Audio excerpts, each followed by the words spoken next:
Shalom, everyone. Welcome back. It's our fifth podcast. Um, Professor Shlomo Meital and myself, Elisha Wolfin of Kilat Vahavta here. And we're looking at Parashat Ki Tissah. We just emerged out of Purim and on to Parashat Ki Tissah, the parasha with the golden calf and a lot of drama. So, Shlomo, let's take it away. Nice to be back, Elisha. I look forward to our meetings every week. Me too. So you brought all kinds of interesting things, as you always do, all kinds of creative thoughts and ideas. So the first thought I have, Elisha, is inspired by your drasha. You mentioned a dramatic event that occurs in Parshat Ki Tissah. God tells Moshe, that he is going to distance himself from the people after this incredible event on Mount Sinai, and an angel and a cloud will accompany the people, but God will retreat to some extent. And this, of course, creates a tremendous crisis among the people, because God has been with them virtually, physically, for this whole journey. All of a sudden, separation. What's going on? And this notion of distance, that God distances himself. We've studied this, you and I, together in your classes, and it's even a theological war, you might say, about Tzimtzum. Has God retreated and given us the world to manage as we can, or is God present everywhere and all the time? You want to say a few words about this theological conflict, about is God present always, or has God retreated? Wow, yeah, we did. You're right. We did discuss it this year in our class about Tzimtzum, and yeah, there's so much to say about it. So stop me, do a Tzimtzum for me. Stop me when you think it's the right time to stop, because it's one of my favorite topics. I would say one of our human experiences is that God is absent. That God is not here. We look around with our open eyes, we look for God, and God is not here. We see horrible things happening to wonderful people, and we're asking, where was God in the Holocaust? Where is God here on a daily basis? So many stop believing altogether. Some do believe and call it blind faith. Some have other great theological, philosophical reasonings. And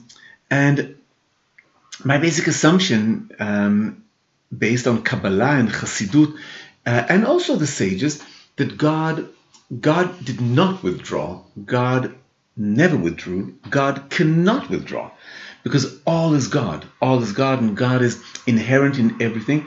I would say even further, not only is God not only is he inherent in everything, he is everything, meaning there's nothing but God. All is God. However, as the founder of the Chabad movement, Baal HaTanya, pointed out around the whole Tzimtzum issue, is that while God is fully here, fully present, and there's nothing but God, in our experience, God contracted himself. In our experience, God has disappeared. It's only our subjective experience. Our eyes have been opened, and we no longer see God.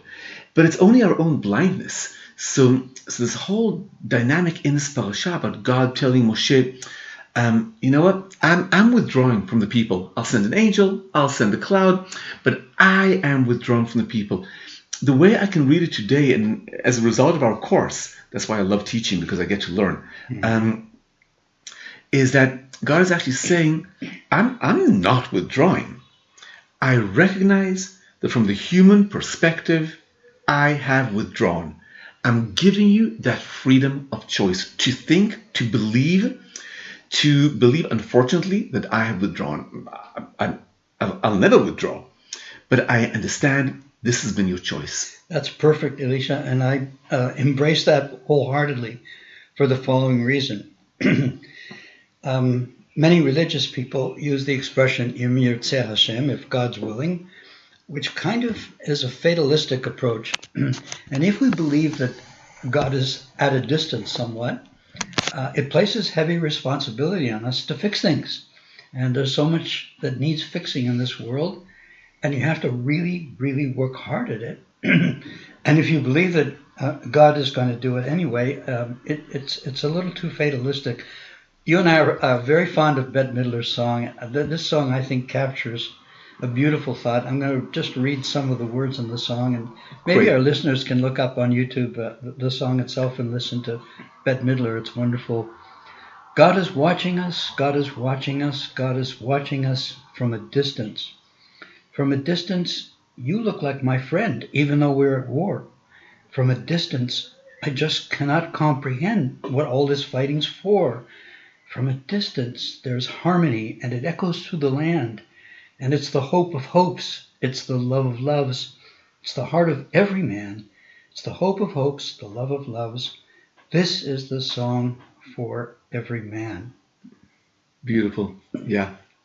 It's only for technical reasons that we didn't bring up the YouTube itself. And we weren't fortunate enough to hear it from your own voice, not from Bette Midler's voice.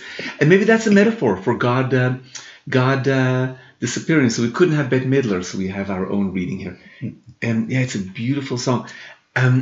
But as much as I love the song, I still want to insist that this song talks of our own experience. It says nothing about God. God is not distant. God is not watching from a distance. God is within everything. God is everything. And in our experience, we're lonely. I mean, take loneliness. Loneliness, very often, people who can be surrounded by family and friends, nevertheless feel lonely. Or people who are right now physically alone and don't feel lonely at all. They feel very connected, and they feel connected to loved ones, and they don't feel abandoned. So lonely, alone, abandoned, it's all in our experience. I don't want to belittle this experience, because there are people who are really suffering. But in my humble opinion, the answer to suffering is really knowing, understanding that God cannot distance God's self. It's just not a possibility. And Alicia, I write a column for a magazine, as I mentioned previously in the podcast. My latest column is called Teens in Trouble, and it's about a paradox. Our teens in Israel and teens in America and teens all over the world, they are in constant, nonstop, day and night contact with one another through social media. And yet, Alicia, they are alone. Yes. They are alone. And it's a terrible crisis. They are depressed. They're suicidal. And you've got to blame the social media. They are not connecting us. They are doing the opposite. Yeah. Well, I think it goes back to what we're talking about here. If we're saying that God is fully present, 100% present, but in our experience God is not, then social media might even intensify this, kind of providing us a platform for closeness. But in our experience, when we go into Facebook, which I don't, I'm a stranger to Facebook, I have to say. I do have a Facebook account, but it's really not active. I just don't know what to do in Facebook. But in the few times that I'm directed to Facebook, I open it and I immediately have this gut feeling of emptiness, which is very, very odd and very strange. And I had a lot of conversations about it, and many people told me that that Facebook has increased depression in the world. How so? Because we go into Facebook, we read about the amazing stories that people tell of themselves on Facebook, and we look at our own lives. Our lives suck. We don't have these amazing stories to tell. And the truth is, Neither do those people. But we don't hear about their loneliness. We only get to hear about their fun things, their children, their grandchildren, their wonderful visit to a restaurant, to Disneyland. That's all we get to hear. So we mistakenly think that that's all they do. Elisha, that's backed up by research. So many psychologists have done research into teens and the teen mental crisis, and it's related to this strange thing. They see other teens on the social media, and they all seem to be doing better than they are, and they're more beautiful, and they're slimmer and more athletic, and they compare themselves to this unreal thing, and they are depressed. It's impossible. Right. So this, I want to make a little plug here. Well, not an advertisement, but a plug for an idea. The notion of living in comparison, which we all do all the time. We compare ourselves all the time. It's the nature of the human mind to compare, because it's when we see the Joneses across the street, then we can tell if we're doing okay or not doing okay, and whether we should shape up or take another job or buy a nicer house. So it serves a role, but the notion of comparing oneself is the distancing of God. Because if God is present, 100% present, then I am totally okay just the way I am. There's nothing to compare, because we're all godly. We're all there's no inequality in godliness.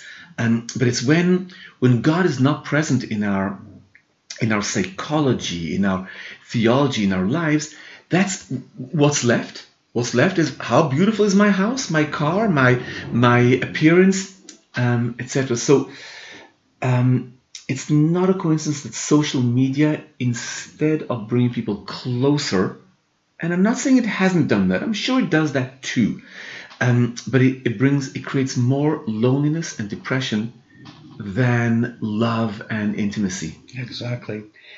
In your drasha, Elisha, you make a lovely point. I'm going to read this wonderful sentence. You note that underneath all of our desires, the desire for money, security, love, visibility, not necessarily in this order, there is a longing for God.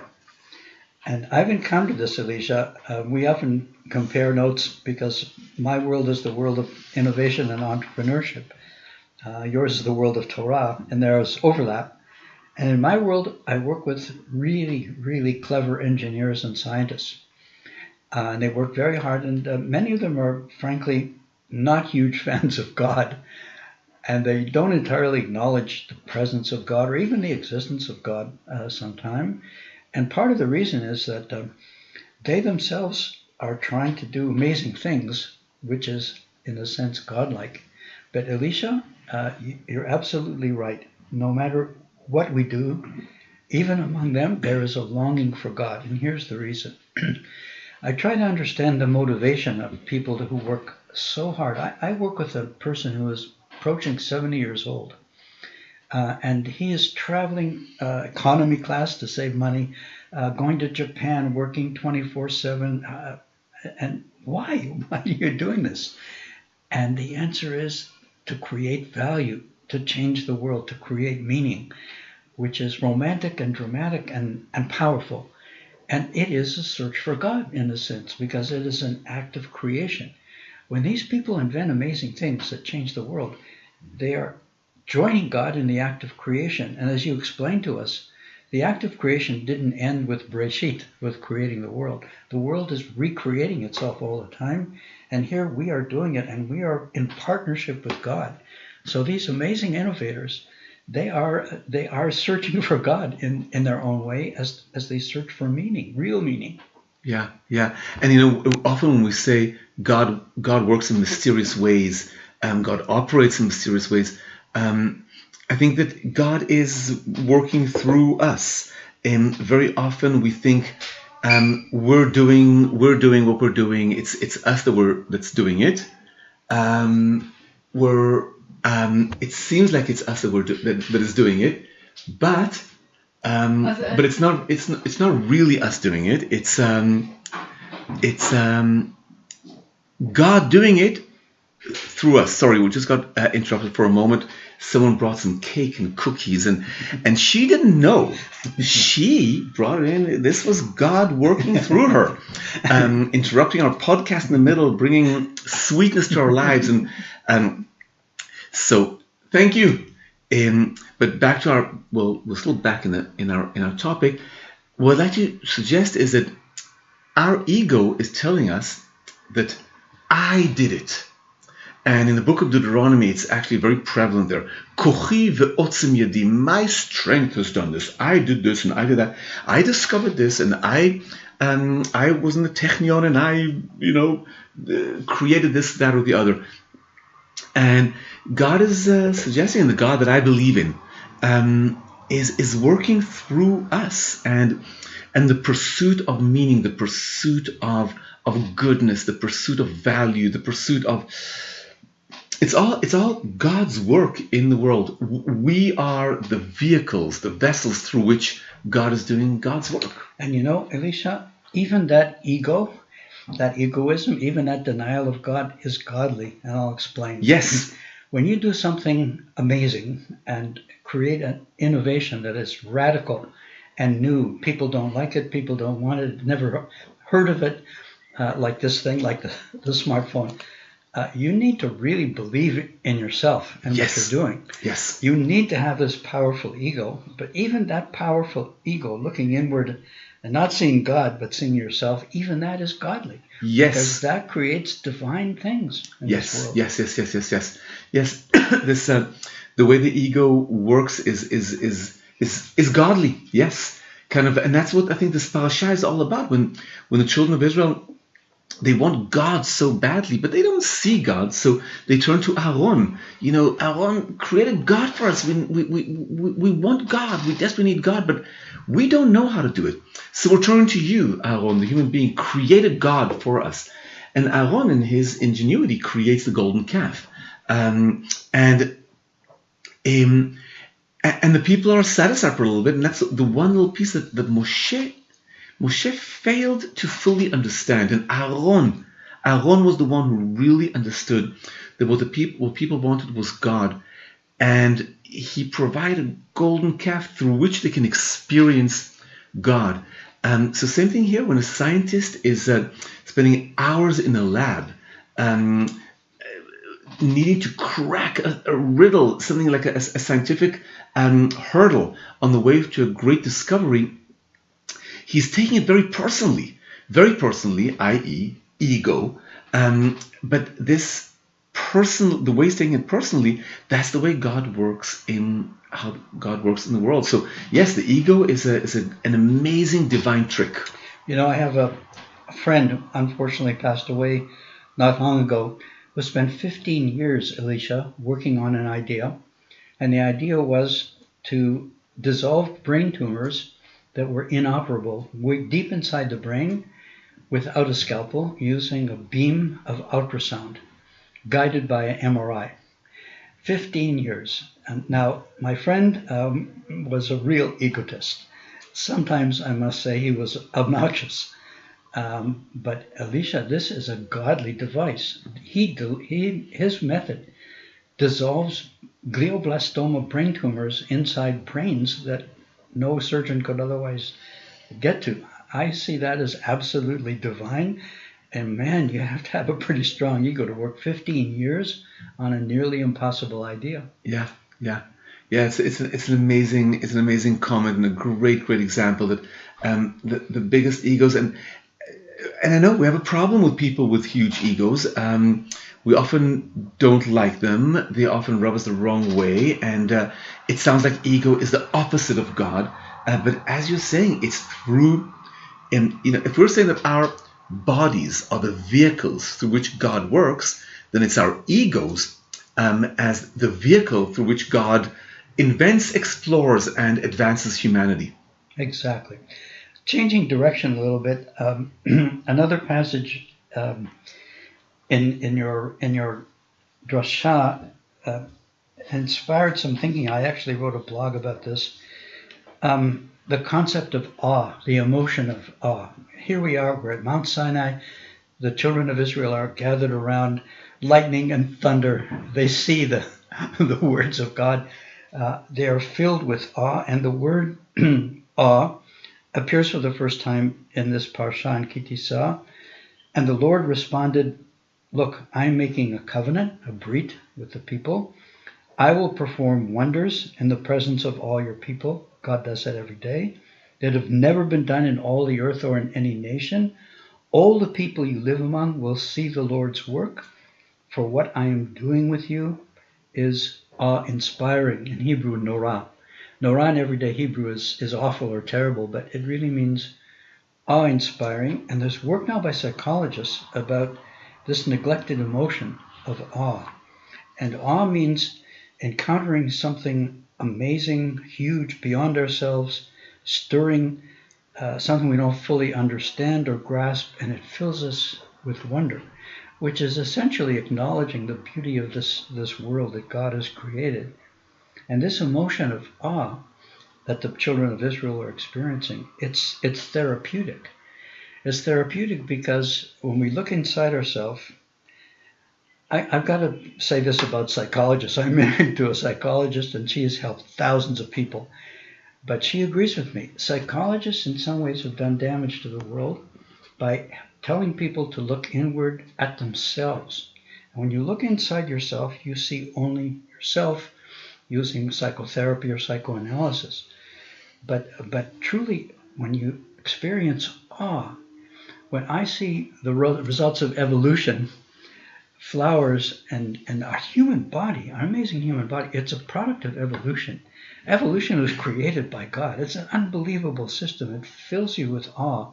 And when you see that, Alicia, you look beyond yourself and your own silly little problems. And that's proven. It's proven to be absolutely therapeutic. Yeah, I love that. That's beautiful. It's really beautiful. And you know, one of the parashot that we see it is in Parashat Vayera. It's the second parasha of Avraham. The first is Lech Lecha, then Vayera, and it's really interesting how it's all the parasha is full of looking, lirot. It's basically it's all about when you look. What do you see when you look? Do you see yourself? When you're looking inside, you see yourself? Do you see your problems? Do you see your parents' mishandling of you as a kid? Do you see? Is that what you're seeing when you look? And the whole parashat Vayera, is story after story about mostly Avraham, but not only Avraham, Hagar as well, Sarah, Yitzchak. They all saw God when they were looking out, outside or inside. When Abraham is looking, is sitting outside his tent, and he sees three. Well, what does he see? Three what? Three angels, three divine beings, three human beings. It's not really clear. What is he seeing when he's looking? Hagar, when she wanders off with her son Ishmael in the desert and there's no water, and the angel comes to her and says, like, Hagar, look. And she looks up and she sees a well. Was it not there before? Did suddenly she see life-sustaining water where there wasn't any a moment ago? It's all about what do we see when we look. We know today, not just today, but we've always known that it's not our eyes that see, it's the brain that sees. So awe is all about, in Hebrew, yir'ah, from lir'ot. How do we see? It's basically it's not what do our eyes see. So what does your brain see when you look out into the world? Or what does your brain see when you look into yourself? Can you see the divine? Can you see God? Can you see the miracle? Can you see, when you go to the toilet, and you do what you do in the toilet, and you walk out and you're supposed to say thank you for this miraculous body. Did you see the miracle pouring out of your body? That's a miracle. I love that. That's beautiful. Yeah, I have a small story about awe, and I experienced it just the other day in a strange place. So we have 8 o'clock news on Channel 11, and Alicia, it is horrible, especially these days. It is terrible, and they seem to look for terrible stories beyond the conflict that we're having now. but my wife and I feel we have to watch it because we have to know what's going on. And in this terrible TV news, I've had an experience of awe and something called moral beauty. The psychologists say that you experience awe sometimes, not just when you see beautiful nature, but when you see beautiful people. And they call this moral beauty. And I saw this strangely on Channel 11 in television. A little girl who was born with a genetic disease called RET, R-E-T-T. It's a syndrome, a neurodevelopmental disorder characterized by a typical lack of development, loss of use of the hands and the legs, slow brain growth, problems with it. It's a disease of the devil. And her family gathered together, brothers and sisters, and mom and dad, aunts and uncles gathered together to support this little girl. They built a therapeutic pool. They showed her in the pool. She can actually walk in the pool because of the buoyancy of water. And she was smiling and happy. They were banded together to help this little girl, whose life expectancy is not long, to make her happy in every possible way. I found that to be awe-inspiring and an example of moral beauty. But Alicia, you have to kind of look for it. You see what you look for. If you don't look for it, you don't find it. Right, right. Or we need to be educated as to what to look for. When they look at their daughter slash sister, if what they saw was a dysfunctional body, then there's no awe there, even though there's awe even there. But let's take it to a black and white kind of situation. So if you just see a dysfunctional body, then you might even ask, God, this is not fair. Why did you do this to her? It's not her fault. She did nothing wrong, etc., etc. But if we are able to see the life force, if we're able to see a joyful girl, if we're able to see here's a living being, a divinely living being, then suddenly it's all about increasing her joy, increasing her comfort and her love of life. Exactly. So I have a question, Elisha. It's a dilemma. There's a wonderful play by Voltaire, Candide, and he makes great fun of optimists. Dr. Pangloss in Candide insists, despite terrible things that happen, all is for the best in this, the best of all possible worlds. I'm an optimist and try to see the bright side, but sometimes it's a little bit naive. How do we balance this realism, seeing the world as it is, but at the same time seeing God's work and seeing the good, even in things like this terrible RETT genetic disease that tortures this poor little girl? How do we find the balance in seeing God everywhere and being realistic? Yeah. That's such a beautiful question and dilemma, and we can talk about this for days and days and days. I'll also share a little story that kind of maybe answers this question.